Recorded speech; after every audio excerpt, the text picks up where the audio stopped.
When Security Breach first came out, many people didn't like it as much as previous Fnaf games, myself included. However, that's not what this video is about. Instead, I want to talk about my favorite part of this game, the Pizzaplex itself. The locations of previous Fnaf games were usually pretty small, which wasn't really a problem for games where you spend almost the entire game in one place. But Security Breach was the first free roam Fnaf game, so Steel Wool was going to need to make a much larger setting, and they certainly did. The Pizzaplex is absolutely massive. By my count, it has 5 stories. The 3 main layers of the atrium, the level above that where some attractions like the West Arcade are located, and the lower staff-only floor with the kitchen and parts and service. The size of the Pizzaplex allows for a lot of unique locations. The neon 80s atmosphere of the atrium is very different from the swamp of Monte Golf, which is very different from the bright colors of the daycare, which is very different from the dark machinery of parts and service.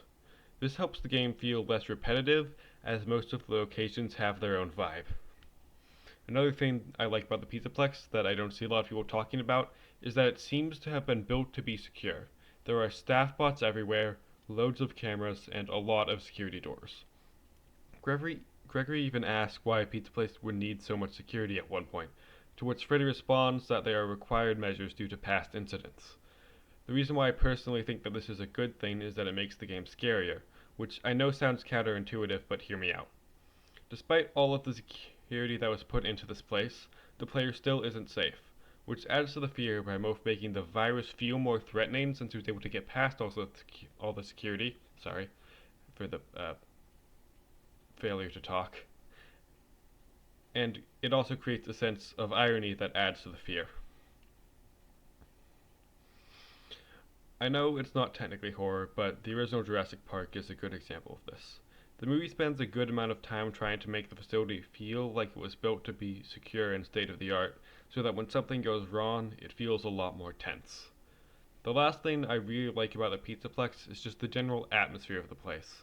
While different areas of the building have different vibes, the main sort of 80s neon aesthetic works really well, although I do wish that the place was at least slightly less brightly lit. But I do still really enjoy it, and I think that Fnaf was going to eventually need to move on from the bland restaurant vibe and try something new.